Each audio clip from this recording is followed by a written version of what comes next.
Two Old Guys Records, One Old Guy for now, as Mike and I decided when to return to the studio with some new segments. But until then, we press on, yes, with some fun segments about our love and our passion for our records. Yes, welcome to Fave Fridays, or Friday Faves, where I delve deep into my record singles collections to rediscover some gems. And today's episode is definitely one of those gems. Yes, I'm going back to the late 1980s. I'm going back to my favorite bluesman. I'm going back to the guy who oozes cool, a giant of the blues. He is Ho, ho, ho, ho. Hey, hey. John Lee Hooker. What do you say about this blues giant?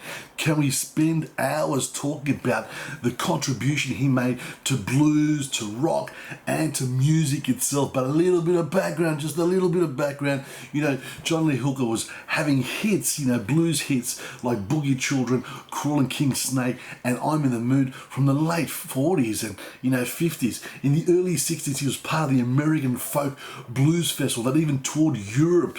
You know, he performed with rock blues bands like Canned Heat and the Groundhogs. He did collaborated on albums like, you know, with Stephen Miller. He was inducted in the Blues Hall of Fame in 1980. Was there anything left for this man to do?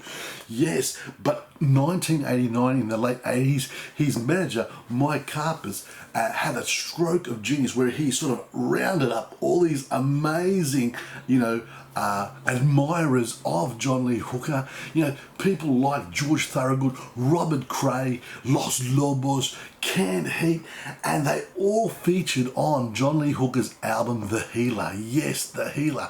What an album. You know, there's a great story. You know, Chameleon Records' Steve Powers, you know, handing over a check of royalties to John Lee Hooker and being so happy that this man who worked so hard over decades and decades and decades, you know, was getting such a paycheck that was going to help him, you know, in the twilight years of his life. You know, well deserved. But we're going to go back to that album, The Healer, and I'm looking at the single Blue the healer, healer. All over the world, all over the world. the Grammy Award winning The Healer. I was going to feature this on, you know, during the week of duets, because I thought, even though Carlos Santana does not sing with, you know, John Lee Hooker, his guitar work is singing. You know, it is an amazing collaboration. You know, you've got, you know, the cool vocals of John Lee Hooker, and you've got that Latin tinge, finger picking, you know, Carlos Santana as being the perfect foil for Hooker's cool vocals. You know, on the sleeve notes, you know, of the album, it sort of says that, you know, it was done in one take.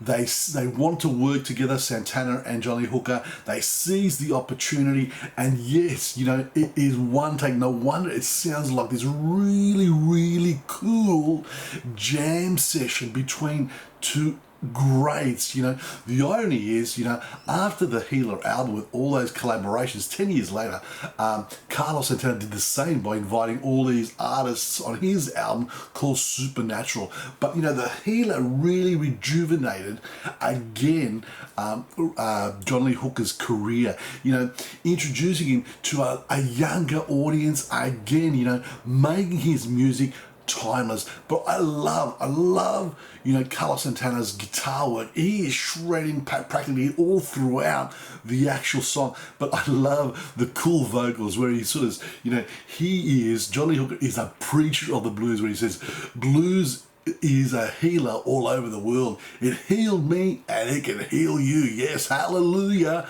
It'll heal you, blues.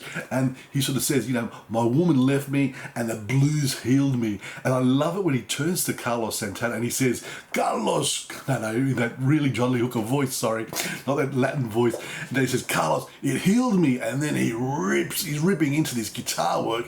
So yes, it is an amazing song. Don't think that I just bought this single, but I had to get sort of I'm in the Mood with off the same album with John Lee Hooker and Bonnie Raitt.